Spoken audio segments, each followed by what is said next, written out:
Dia, Dilson. Bom dia, Gabriel. E que seja um bom dia, uma boa tarde, uma boa noite, bom para todos que nos assistem. Estamos mais uma vez aqui tentando explicar para vocês por que nós devemos continuar lutando, por que nós não podemos parar, por que nós não podemos entregar a rapadura de maneira nenhuma. Porque se nós temos agora que abrir os nossos olhos, sermos completamente sinceros, cada um consigo mesmo, cada um consultando o seu foro íntimo, para ver em que lugar que você chega, para ver se você chega perto ou onde eu já cheguei. Só que eu tenho anos e anos de traquejo, de luta, e então, de prática, né? Como um atleta tem que se exercitar todo dia para chegar num bom nível. Eu tenho me exercitado em crítica, ou venho me exercitando há mais de 50 anos. Então, é lógico que eu já tenha compreendido mais coisas que os que não deram bola para isso, que nunca atentaram para isso, que parecia um detalhe insignificante, ínfimo e sem nenhuma importância, sem nenhuma relevância. Então, nós temos que parar, pensar que desistir não é a opção. Vou recuar, não tem como, você sabe. O mundo gira para frente. Nós já passamos épocas terríveis, a humanidade toda já passou. No Brasil, nós, infelizmente, também tivemos nossos perrengues, também tivemos nossos problemas, mas, porém, nós superamos e nunca chegamos num nível tão baixo. Uma luta tão grande pela sobrevivência, a ponto que agora os mais insensíveis, os mais indiferentes, estão começando a atentar para um problema que, na verdade, é seu. É seu, é meu, é de cada um de nós individualmente. Eu digo isso porque essa tecla no meu piano já desbotou. Não tem mais cor. Porque eu venho dizendo isso há 50 anos.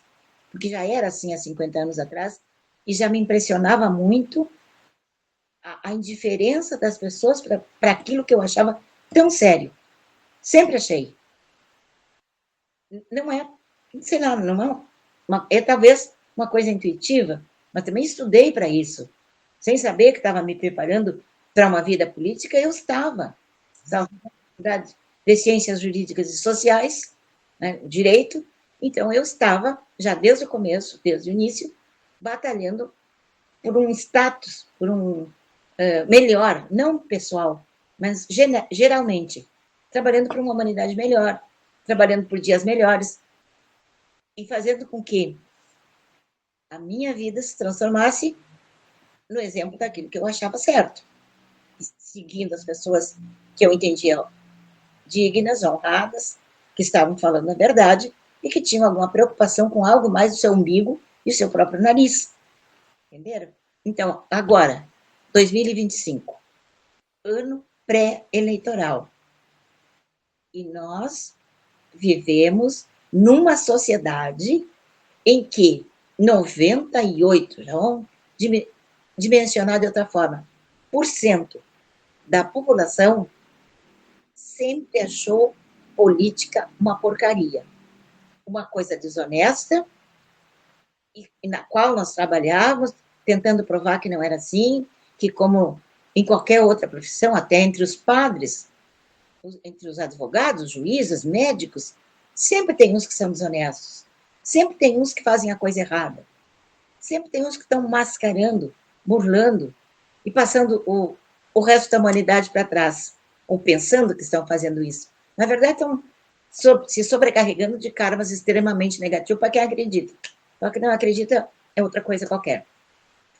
Pois bem, para cada pessoa, eu passei metade de um século ouvindo isso. Não me interessa por política.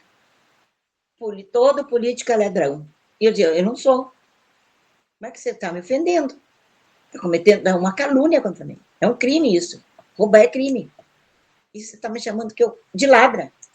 Não é contigo, não sei o quê. Mas no fundo, eu achava que eu também, se eu faço política, eu tenho a obrigação, tenho a necessidade de ser desonesta. E por conta disso, iam deixando tudo acontecer. Então, nós passamos 10, 20, 30, 40, 50, 60 anos, até mais, de uma sociedade que não tinha nenhum respeito pela classe política, mas era obrigada a votar, e, portanto, votava. E votou sempre, e continua votando. Mas como se você vai votar, se todo político é ladrão, então você tem que escolher um ladrão de sua preferência? Tem que escolher o quê? Se nenhum político presta. Se chega a essa conclusão, também tem que chegar a outra. Porque ninguém fica o tempo inteiro com uma padaria que não gosta, um supermercado que não gosta, um médico que não gosta, um advogado que não gosta, que não preste. Então, é natural. As pessoas mudam. Se esse serventuário não serve, se fui naquela loja, não fui bem atendida, então eu vou mudar de loja, vou noutra. Por que não se faz isso com a classe política?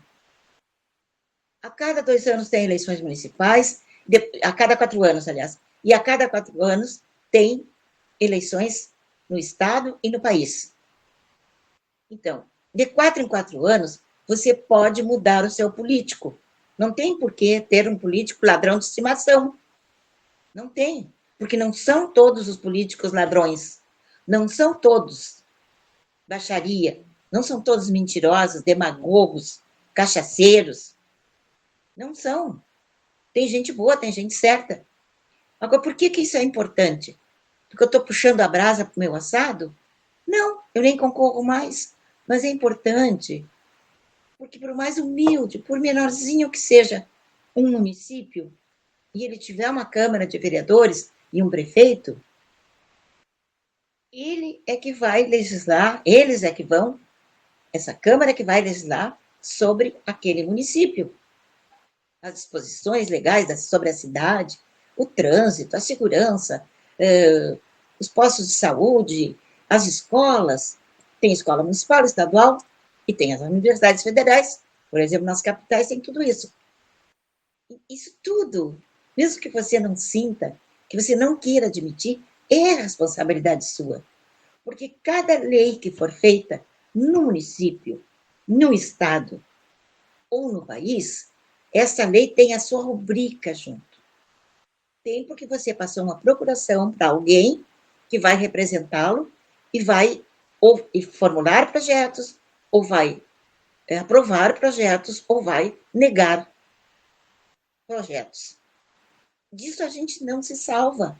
Então, aí nós temos os impostos municipais, os impostos estaduais e os federais, mas quem é que lida com isso?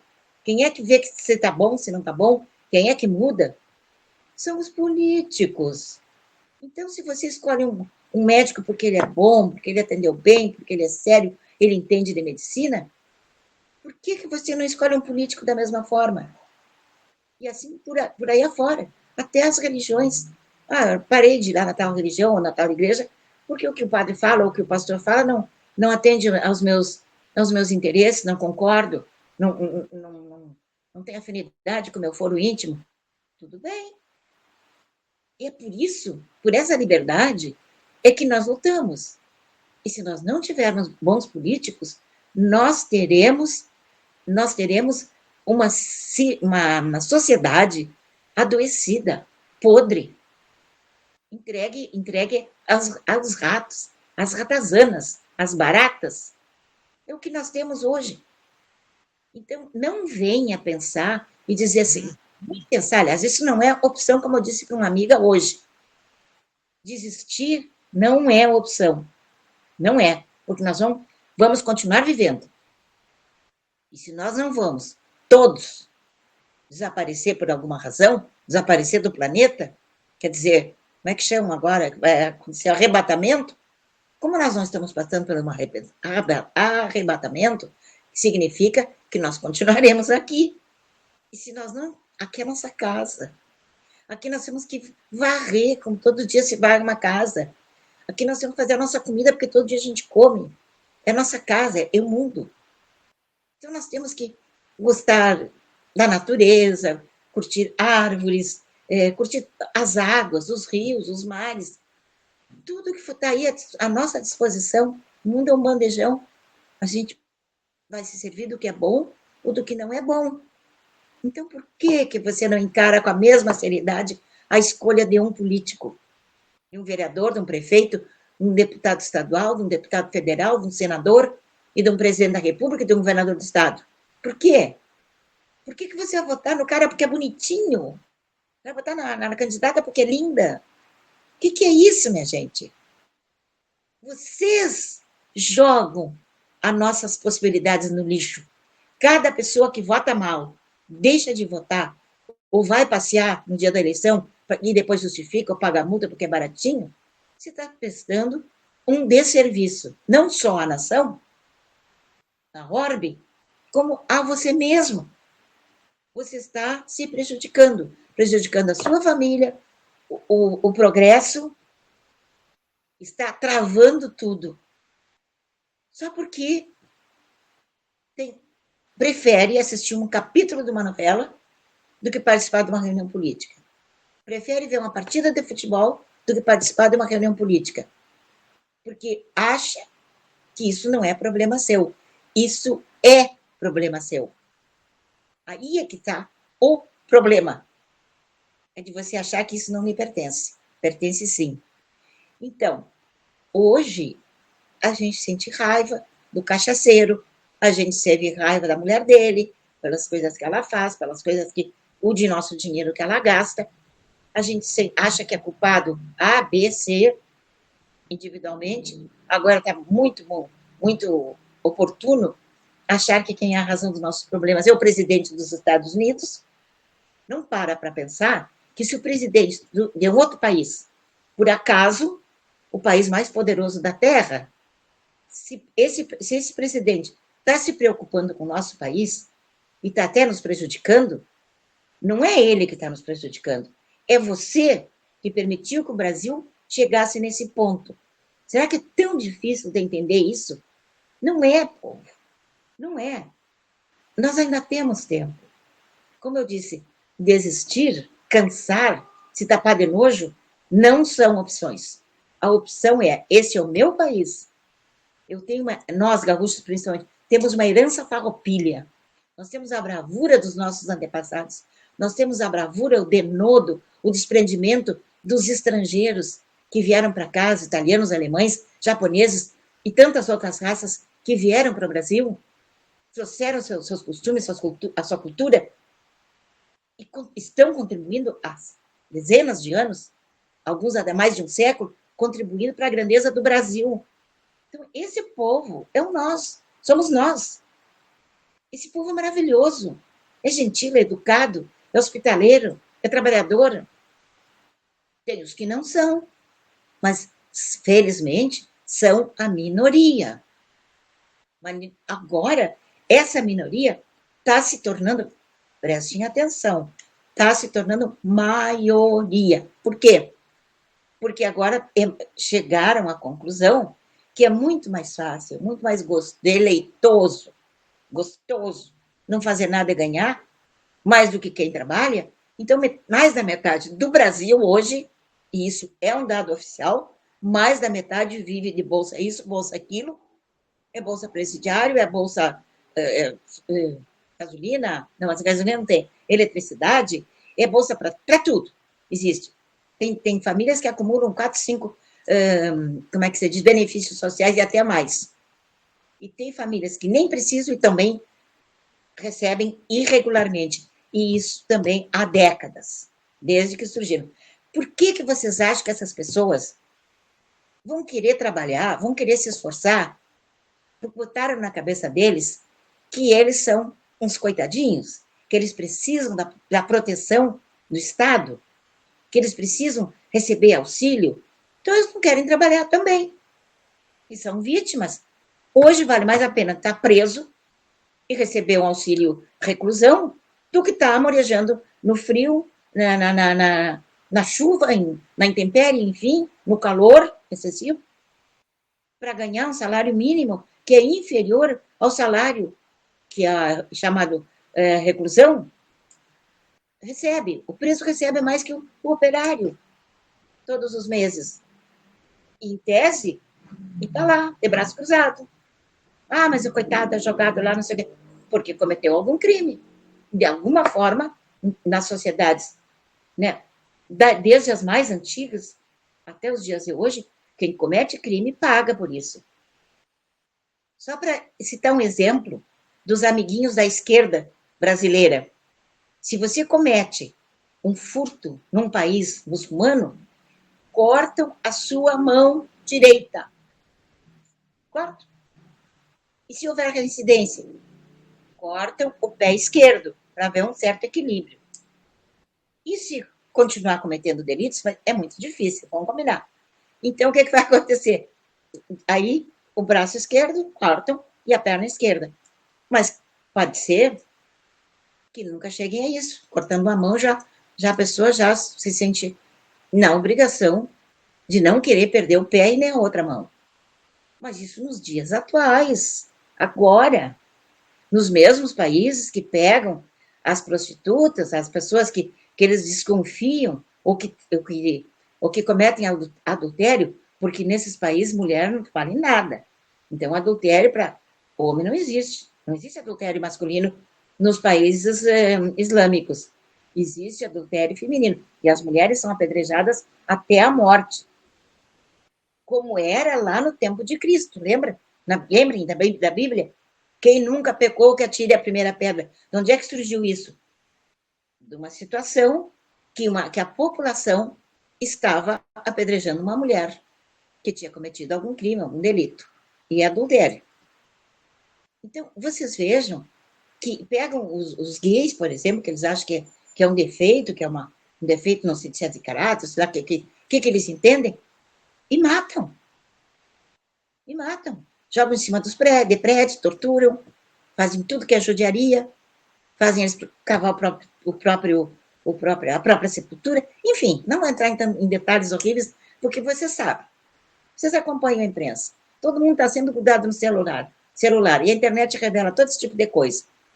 Então, por que você não absorve também o ensinamento de que quem produz arroz vai colher arroz? Quem produz feijão, quem planta feijão, quem planta flores, vai colher aquilo que plantou. Por que você quer colher, ter para si um político bom, honesto, trabalhador, se você plantou um vagabundo, ladrão, cachaceiro, corrupto? Porque todo político é igual? Não é assim. E você não pode pensar assim. Por pensar desse jeito, que política não é um problema seu, não lhe afeta de nenhuma maneira, que você não se mistura com esse tipo de galé, foram exatamente essas pessoas, os omissos, não é? Esses que isentos, que agora tem o nome de isentos, os que ficam em cima do muro, olhando para que lado ele vai levar vantagem se ele cair. Qual é o lado que lhe dará mais vantagem quando ele cair? Então, não pode querer um parlamento bom, um parlamento saudável. O culpado é o cachaceiro? Não. Ele só tem um voto, umzinho. Como qualquer vereador, só tem um voto. E se elegem por dezenas, centenas, milhares e milhões de votos. Então, você veja assim, ó, não é o político que é tão culpado, é você que não se dá o trabalho de escolher um bom político. Ah, mas eu erro de vez em quando. Eu também erro. Mas depois, na próxima, já não repito o erro e aí escolho um que seja melhor. Por que isso? Porque eu sou uma pessoa decente. Porque eu gosto de viver com dignidade. Eu admiro, eu respeito o direito, as leis, as obrigações, os deveres, tanto quanto eu admiro o lazer, a satisfação, o orgulho de ter conquistado uma profissão, o orgulho de poder ter colocado meus filhos em bons colégios. Isso, eu não sou diferente dos outros, sou igual. Com uma diferença que, com esse descaso que a gente vem tratando a nós mesmos através da eleição, após a eleição, com esse descaso aí, nós estamos construindo o quê? Esse mundo que nós estamos vivendo. As nossas escolas estão abaixo da crítica, nós somos assim, ó, sei lá, 84º, parece que outro dia eu vi, em educação no mundo. Nós temos os maiores escândalos, os maiores atos de corrupções do mundo. E antes era um, depois outro, depois vinham as condenações. Agora, quem foi condenado até 400 anos, por exemplo, que é o caso mais emblemático, que é do Cabral, lá do Rio de Janeiro, ele, a mulher dele. Hoje, as mulheres que estão presas por causa do 8 de janeiro não podem estar em casa com filhos, porque têm filhos pequenos. Isso não vale para ela. Vale para a mulher do Cabral, que estava condenada a 200 anos, e que tinha um filho de 14, outro de 16, uma coisa assim.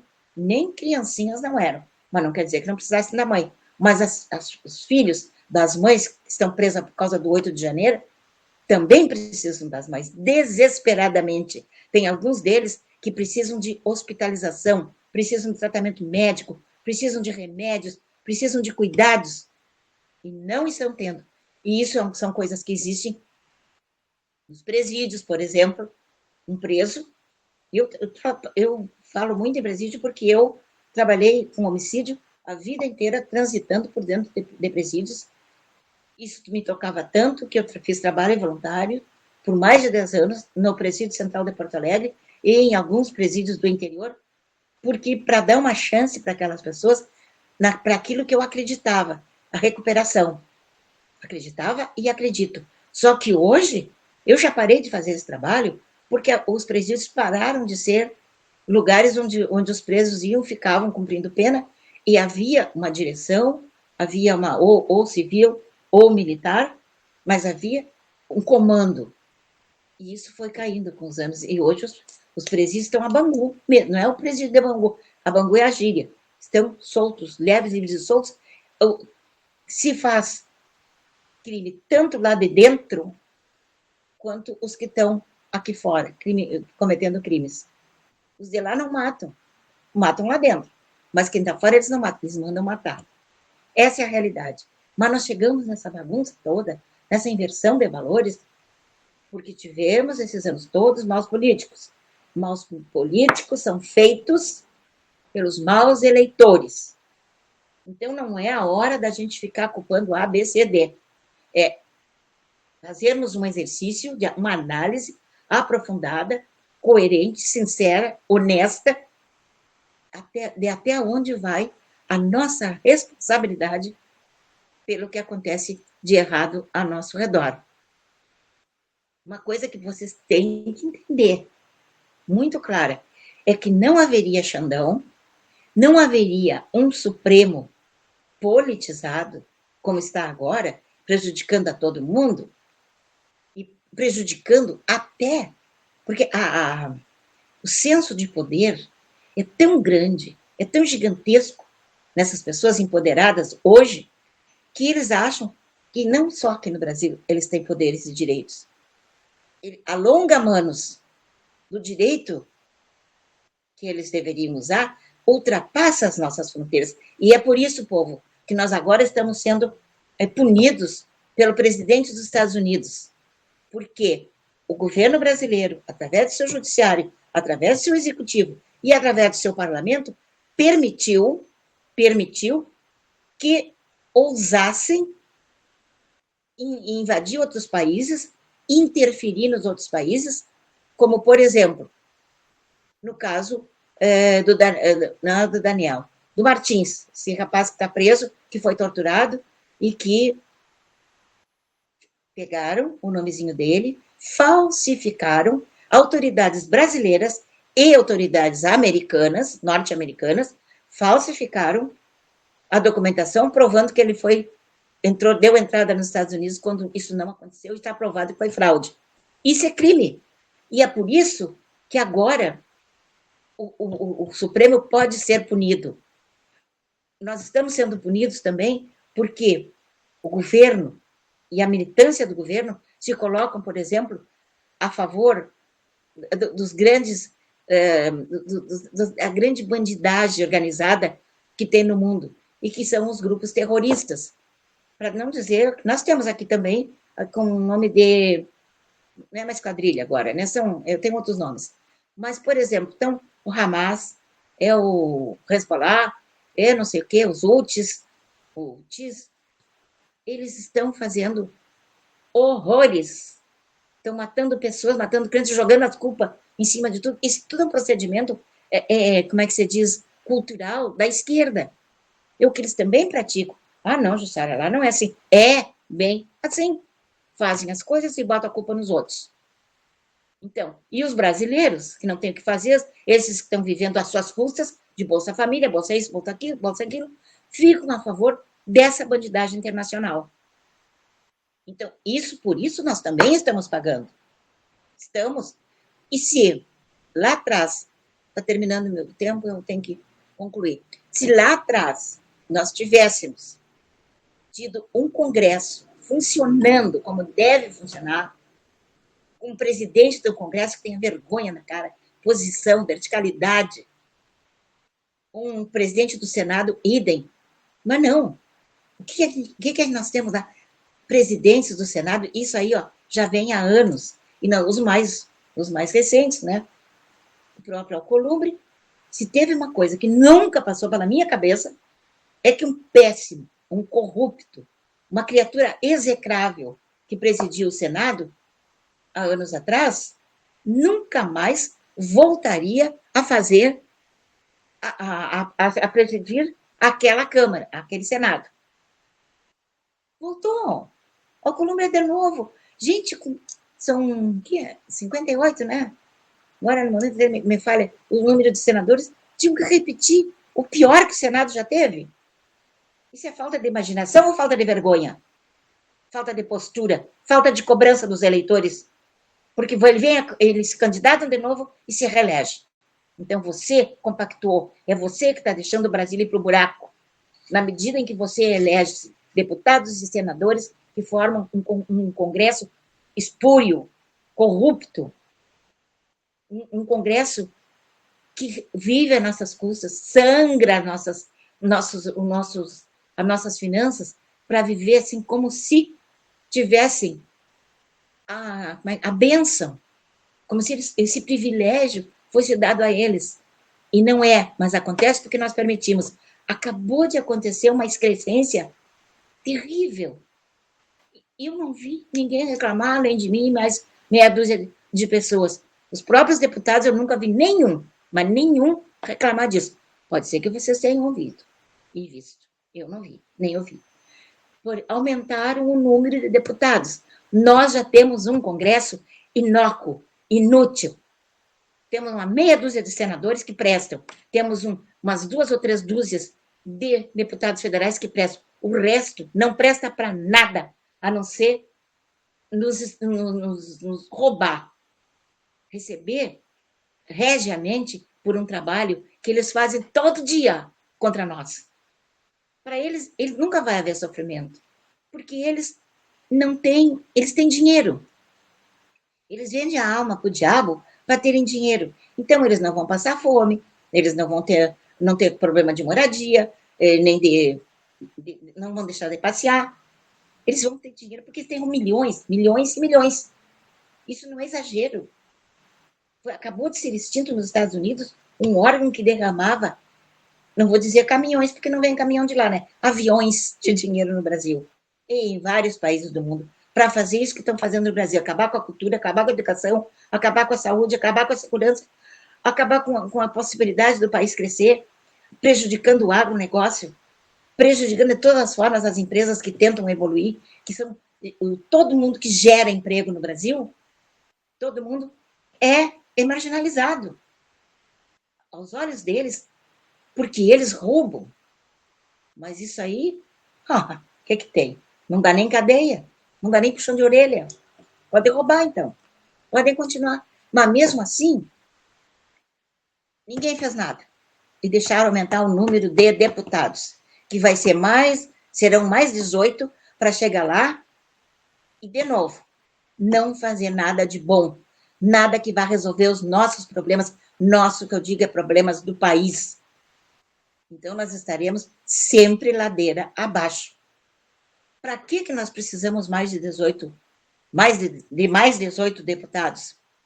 Para que nós precisamos de Congresso? Se esse Congresso é inativo, é inoperante, é cego, é surdo, é mudo para tudo que seja interesse do povo e só tem olhos, ouvidos e tem ação ao seu próprio benefício. É tudo uma grande, digamos assim, é um PCC oficializado na política. É uma, sempre me foge o termo, é uma organização criminosa paga por nós para nos esfaquear todos os dias. Porque se tivéssemos Congresso, não teria um Xandão. Ele seria, no mínimo, ele nem ia batalhar para ir para lá, porque ele ia conseguir surrupiar de outras formas. Mas ele, além do dinheiro, ele gosta de poder, ele é inebriado pelo poder. E ele está lá porque nós permitimos. Como, Sara? Eu nem sabia que esse homem existia. Permitiu. Permitiu quando elegeu seu deputado federal e seu senador. Porque nós não, na real, nós não precisamos de um Congresso. No status quo que nós vivemos hoje. Nós não precisamos, porque ele é inoperante, ele é inativo, cego, surdo e mudo, e não está na nossa defesa. Então, não vamos parar de culpar os outros. Vamos começar a nos organizar. Aqui no Litoral Norte, graças a Deus, a gente está começando isso aí, está tomando força, nós estamos fazendo reuniões com todo esse frio, com muita frequência, trocando ideias e vendo e corrigindo posições, corrigindo posturas, tendo um entendimento melhor do que a gente pode fazer para o nosso país com uma arma poderosa, que não é uma metralhadora, não é um K não sei o quê, não é uma bomba, não, é um papelzinho, porque nós não queremos mais, né, teclar, nós queremos papel. E agora, semana que vem, ia ser votado ontem, não foi, porque era uma coisa certa, eu comentei isso com vocês ontem, que seria aprovada a nova lei eleitoral. Como a gente movimentou com a população, e a população movimentou com aqueles surdos mudos cegos lá do Congresso, eles viram, opa, não tá para peixe. Tem alguns que vão buscar reeleição esse ano. Então, a coisa lá, né? 1/3 vai buscar a reeleição esse ano, em todos os estados do país. Então, a coisa já... Nós damos medo para eles, porque nós damos o poder. Então, só nós podemos tirar esse poder. Eles têm que ter medo de nós. Nós não temos que andar atrás do deputado, atrás do senador, em silêncio, toda aquela coisa. Se ele vem espontaneamente atrás de nós a cada eleição, a cada 4 anos, vem pedir voto. Cada um a seu tempo, né? Os municipais e os outros. Mas vem à nossa casa, aí a pé, toma um café frio, e toma cachaça nos botecos, e vão nos velórios, vão em tudo que é lugar. Aí eles se elegem, levantam o nariz, se empoderam, e quando é que voltam à sua casa? Só na próxima eleição. Isso nós temos que corrigir. E a gente só corrige isso votando direito e cobrando. Não tem que votar e esquecer. Eu juro por Deus, se a gente fizer uma enquete agora, em que você votou na última eleição? A maioria não se lembra. Não me lembro. Foi, não sei, alguém pediu para votar no primo, no irmão, não sei o quê, no conhecido. É bonito, e aí, bonito. Claro que eu tinha que votar no meu time. Coisas assim. Quando as pessoas me diziam lá, quando eu era jovem, bem bonita, e diziam, votei em ti porque tu é bonita, eu dizia, votou errado. E se eu for bonita e burra? Graças a Deus eu não sou burra. Mas tenho falhas, como todo mundo tem. Tá. Isso não é maneira, isso não é motivo para votar porque é bonita. Não é motivo para votar porque aparece todo dia na TV. Nós temos alguns que saíram das TVs e foram já grandes políticos. Mas também temos muita gente que não saiu das TVs, dos rádios, das rádios e dos campos de futebol ou de outro esporte qualquer, e que são muito bons também. Mas a gente tem que conhecer. Não é não conhecendo. Tá? Eu, por exemplo, eu votaria tranquilamente, nenhum deles é brasileiro. Interessante, né? Votaria no Messi, eu votaria.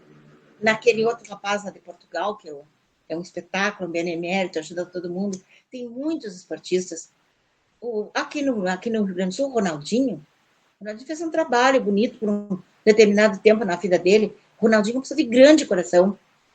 Não tava, nunca esteve preocupado só com o seu ego, só com a sua força.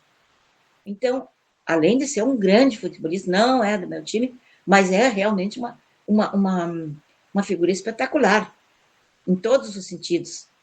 Fez coisas erradas na defesa, todo mundo faz, mas voltou, e, sobretudo, ele tinha um grande amor pela mãe, um grande respeito, um grande carinho, e isso torna ele um homem bom. Então, esses homens bons a gente pode votar. Não importa se é jogador, se não é, se é rádio, se é televisão, não importa. Só estou dando exemplos para ver como é que a maioria das pessoas escolhe. E no tempo que eu comecei a concorrer, era liberada as campanhas. No dia da eleição, todos os candidatos, todos os partidos bombardeavam as cidades com propaganda. Então, ficava as calçadas, principalmente perto das urnas, ficavam tapadinhas de propaganda. E tinha gente que ia votar sem saber em quem votar. Então, ia na calçada, assim, ó, escolhendo a cara das pessoas que estavam no chão ali, nas suas propagandas, santinhos que a gente chama, e ali eles escolhiam. Mas isso, ó, muitas pessoas me responderam isso a vida inteira, e era uma realidade. Porque eu não gosto de política, porque é que eu vou. Por que eu vou votar? Porque obrigado. Ah, mãe, vote qualquer um. Oh, me poupe. Agora a gente está nesse buraco. Em precipício a gente já teve na borda durante anos, agora a gente já está lá dentro do buraco. Mas, como eu disse no começo, desistir e parar e ficar murchinho lá no canto porque os políticos não prestam, não é a opção. A opção é escolher o político certo. Porque eles vão continuar existindo, né? Já não basta os que têm, ainda aumentam seus salários, eles próprios. Então, se eles estarão lá, quer você vote bem ou vote mal, então a sua opção é votar bem. Não tem mais, não esquecer que votou nele, cobrar depois. Isso nós precisamos fazer. É disso que eu falo para vocês todos os dias, venho falando e pretendo falar muito mais, porque eu sei que tem muita gente, não tantas pessoas quanto eu gostaria, mas tem muitas pessoas fazendo esse meu trabalho que eu faço, e que é um trabalho voluntário, e que nós trabalhamos pelo bem da nossa cidade, do nosso município, do nosso estado, do nosso país. Sejam assim também, porque assim vocês estarão prestando um grande serviço a si mesmo, a sua família, e depois vem o seu município e o estado do seu país. Eu amo vocês, não gosto de brigar, não gosto de ficar xingando, mas é preciso. Eu me penduro nas duas orelhas de cada um, se for preciso, para ver se nós, através da arma que nós dispomos, do voto, e que há de ser impresso, porque quarta-feira que vem vai ser votada de novo e você tem que participar outra vez. Desde hoje, comece. Entupir as caixas de correspondência eletrônica dos deputados e dos senadores, para eles saberem como é que nós pensamos, o que nós queremos. E nós queremos voto impresso, senão vai ser mais do mesmo. Vai ser continuar enxugando gelo e estaremos sempre no fundo do poço. E para declararem a nossa ditadura uma realidade e oficializar, falta tão pouco. Só falta essa próxima eleição. Talvez, se a gente não for mais rápido, fizer alguma coisa antes da eleição mesmo, nós já teremos a declaração. E vou falar outro dia sobre essa atitude do Trump. Não é culpa do Trump, é culpa do governo brasileiro que não sabe se comportar, que xinga outras autoridades, vai lá na Argentina, interfere, vai em todos os países e constrói portos e aeroportos e coisas que deixam de construir aqui para fazer a grandeza de outros países, esquecendo de fazer a nossa. Esses políticos nos trouxeram para esse buraco. Esses políticos foi vocês que elegeram. Nós. Até amanhã, se Deus quiser.